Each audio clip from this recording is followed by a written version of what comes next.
People tend to forget those who suffer. Geronda, you have said that the more we deprive ourselves of human consolation, the more we receive divine consolation. Is this why prayer is felt more when one is hungry? Yes, but a hungry person can also understand the hungry.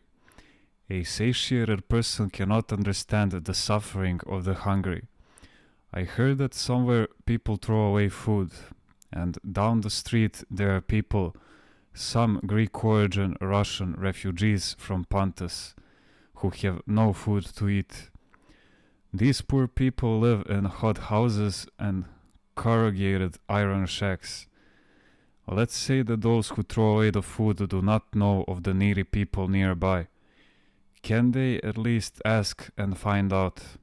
They throw the food away. We refuse to give away even things that we no longer need.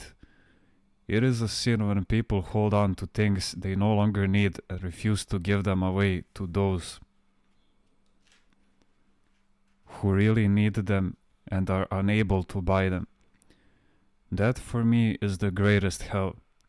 At the hour of judgment, Christ will tell us, "For I was hungry and you gave me no food."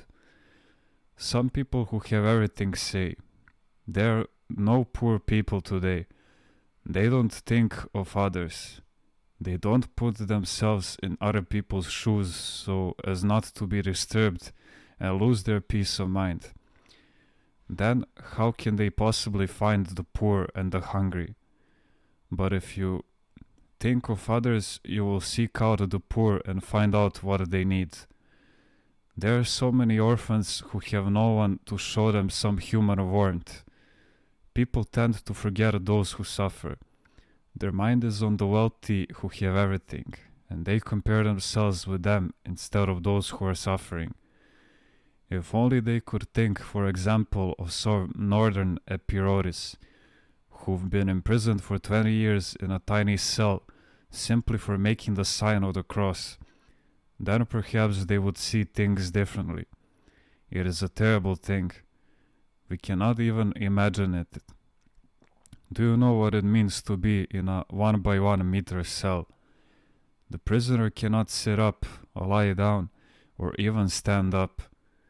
As for a window, there may be a hole in the wall. Geronda, that is more like a grave than a prison. At least in the grave one is spread out flat, and the tortures that go on in those prisons. There is so much suffering today. The world is making weapons and has abandoned those who suffer. In Africa I saw people eat camel droppings. The people there have bodies that don't look like bodies. They look like frogs. Their chest is like a little basket of bamboo strips. Why am I troubled? We have everything and can't feel the pain of others, and yet we still want to go to paradise. When I went to the holy monastery of Stomion in 1958, there was in Konica a Protestant who was supported financially from America and who had proselytized 80 families. He had also constructed a building where the families gathered.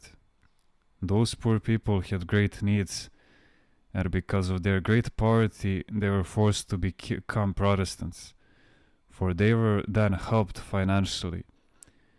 One day, one of them said to me, "Because of my great need, I would even become a Jew." When I heard this, I said to myself, "Something must be done." I gathered a few people who were somewhat better off and could help, and I talked to them. At the time, these people were entirely worldly, but at least were well disposed. One soul in particular, although entirely worldly then, was great-hearted. When I saw her, I said to myself, "On the outside she looks like a rotten branch, but inside she is good kindling." We decided to collect some money and give it to the poor families. Whatever money was gathered, I told them to go and give it themselves to the poor, so that they themselves might be helped spiritually. This way even their heart was hard as stone. It would soften and become a human heart, and the gate of paradise would open for them too. Soon all of them changed heart, because they could see the suffering that existed around them and did not have the heart to go out and have fun. They would tell me, "You have disarmed us. How can we go now to entertain ourselves?" They also came close to the church. Later I learned that one of them became a chanter, but the 80 families too, by the grace of God, returned to the Orthodox Church one after the other. Later, when the American Protestants came to see the work of a Protestant who had proselytized the families, they took him to court because he no longer had any followers. Geronda.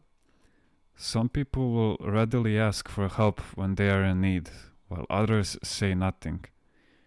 Many are ashamed and do not want to be exposed. These people are in greater need, and any help given to them matters more. I know of 2 doctors who, for some reason, became so poor that they did not have money to buy even some aspirin. For someone who has love in him, it's not enough to simply give to anyone who happens to ask for charity. He seeks to find people who have some need in order to support him.